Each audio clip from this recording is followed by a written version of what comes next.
नमस्कार। मेरा आज का टॉपिक है सामाजिक परिवर्तन। सामाजिक परिवर्तन परिवर्तन प्रकृति का नियम है। मानव समाज भी उसी प्रकृति का अंश होने के कारण परिवर्तनशील है। समाज की इस परिवर्तनशील प्रकृति को स्वीकार करते हुए मैकाइवर लिखते हैं कि समाज जो है वो परिवर्तनशील एवं गत्यात्मक है। किसी क्रिया अथवा वस्तु की पहले की स्थिति में बदलाव आ जाना ही क्या है? परिवर्तन। या धीरे धीरे जो पहले वाली स्थिति है वो जो है पहले जैसी नहीं रहती है या परिवर्तित हो जाती है तो वो परिवर्तन कहलाता है। सामाजिक परिवर्तन मानवीय संबंधों, व्यवहारों, संस्थाओं, प्रथाओं, परिस्थितियों, कार्यविधियों, मूल्यों, सामाजिक संरचना एवं प्रकारों में होने वाले परिवर्तन को सामाजिक परिवर्तन कहा जाता है। कहने का मतलब समाज में रहने वाले व्यक्तियों में, संबंधों में, व्यवस्था में, वो समाज में जो प्रथाएं हैं उनमें, समाज में व्यक्तियों की जो भूमिका परिस्थिति होती हैं उनमें, उसके कार्यविधियाँ, मूल्य, उनमें जब धीरे धीरे जो परिवर्तन आता है वो सामाजिक परिवर्तन कहलाता है। मैकाइवर पेज ने सामाजिक संबंधों में होने वाले परिवर्तन को सामाजिक परिवर्तन कहा है। उनका वो तो मानते भी यही है कि सामाजिक संबंधों से समाज का निर्माण होता है। व्यक्तियों के आपस में जो इंटरेक्शन से सामाजिक संबंध जो स्थापित होते हैं उनसे समाज का निर्माण होता है। तो उनका मानना है कि समाज में जो संबंध है उनमें जब धीरे धीरे परिवर्तन आता है तो समाज परिवर्तित होता है।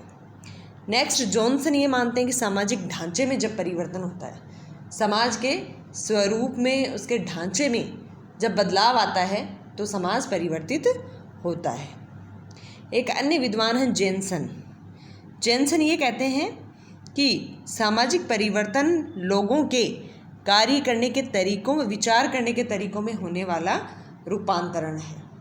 कि समाज में रहने वाले व्यक्तियों के जो काम करने का ढंग है, तरीका है, और उनके जो सोचने विचार का जो ढंग है उनमें जब बदलाव आता है तो समाज अपने आप परिवर्तित हो जाता है। तो इस प्रकार जो समाज में इन विद्वानों का मानना है कि समाज में जो समाज के ढांचे में, समाज के संबंधों में, समाज के प्रकारों में, सोचने विचारने के तरीकों में जो परिवर्तन आता है वो सामाजिक परिवर्तन कहलाता है। अब है सामाजिक परिवर्तन की विशेषताएं। सामाजिक परिवर्तन की विशेषताओं में जो सर्वप्रथम जो विशेषता बताई गई है वो बताई है सामाजिक परिवर्तन की प्रकृति सामाजिक होती है। इसका अर्थ यह है कि सामाजिक परिवर्तनों का संबंध किसी एक व्यक्ति विशेष, समूह विशेष, संस्था, जातियों, प्रजाति तथा समिति में होने वाले परिवर्तनों से नहीं है। इस प्रकार का परिवर्तन तो व्यक्तिवादी प्रकृति का होता है, जबकि सामाजिक परिवर्तन का जो संबंध है वो समुदाय एवं समाज में होने वाले परिवर्तन से है। इस प्रकार जो सामाजिक परिवर्तन की जो प्रकृति होती है वो सामाजिक होती है, न कि वैयक्तिक। नेक्स्ट, इसकी जो विशेषता है वो है सामाजिक परिवर्तन एक सार्वभौमिक घटना है। इसका तात्पर्य ये है कि सामाजिक परिवर्तन एक सर्वव्यापी घटना है।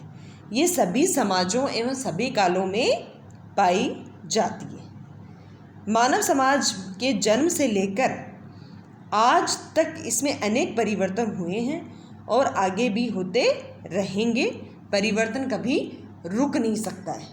तात्पर्य है परिवर्तन कभी रुक नहीं सकता है।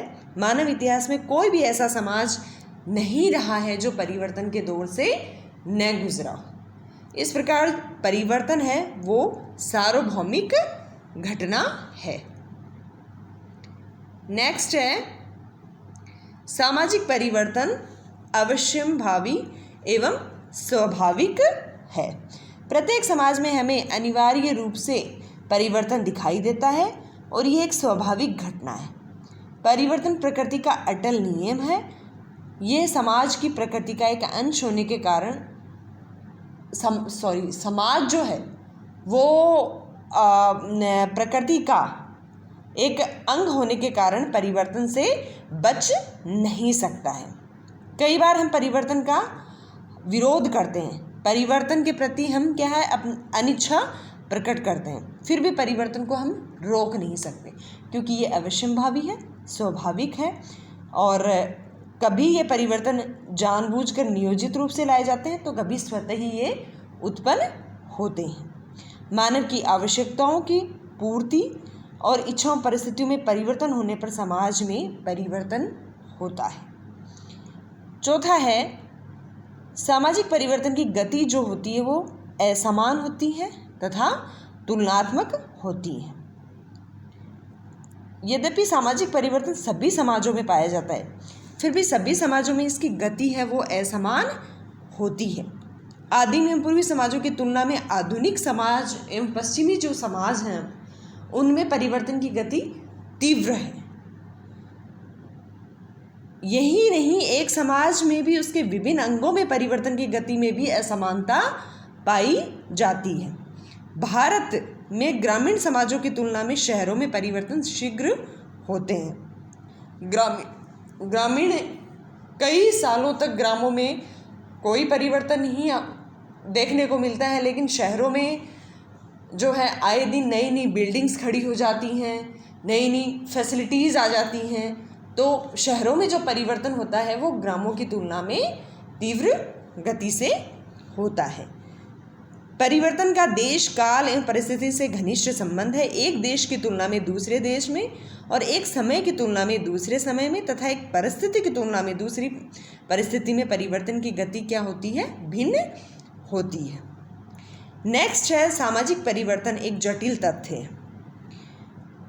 चूँकि सामाजिक परिवर्तन का संबंध गुणात्मक परिवर्तनों से है जिनका कि मापतोल क्या है, संभव नहीं है। गुणों को कभी एक तरह से मापा नहीं जा सकता है इसलिए जो इसका समाज में जो परिवर्तन होता है वो गुणात्मक होता है और जिसका मापतोल संभव नहीं है, अतः एक क्या है, जटिल तथ्य है। हम किसी भौतिक वस्तु अथवा भौतिक संस्कृति में होने वाले परिवर्तन का मापतोल के आधार पर प्रकट कर सकते हैं, किंतु सामाजिक मूल्य हमारे विचार हैं, हमारे विश्वास हैं, हमारे व्यवहार में जो होने वाले परिवर्तन हैं उनको हम मीटर, गज एवं किलोग्राम की भाषा में माप नहीं सकते हैं। लास्ट इसकी जो विशेषता है वो है, सामाजिक परिवर्तन की भविष्यवाणी नहीं की जा सकती है। सामाजिक परिवर्तन के बारे में निश्चित रूप से पूर्वानुमान लगाना कठिन है, अतः उसके बारे में भविष्यवाणी है वो नहीं की जा सकती है। यह कहना बड़ा कठिन है कि औद्योगिकरण एवं नगरीकरण के कारण भारत में जाति प्रथा या संयुक्त परिवार प्रणाली एवं विवाह में कौन कौन से परिवर्तन आएंगे, ये हमारे लिए कहना कठिन है। इनकी हम भविष्यवाणी पहले से नहीं कर सकते हैं। इस लोगों के विचार जो होते हैं, विश्वास होते हैं, मूल्य, आदर्श आदि में किस प्रकार के परिवर्तन आएंगे, इन सब का हमें पहले से कोई अनुमान नहीं होता है। इस प्रकार जो है सामाजिक जो परिवर्तन है उसकी हम पहले से हम कोई किसी तरह की कोई हम संभावना जो है वो नहीं व्यक्त कर सकते हैं, नहीं बता सकते हैं कि समाज में आने वाले भविष्य में क्या परिवर्तन होगा, किस प्रकार का परिवर्तन होगा। ये भविष्यवाणी हम नहीं सामाजिक परिवर्तन के बारे में नहीं कर सकते हैं। मेरा आज का टॉपिक कंप्लीट हुआ। धन्यवाद।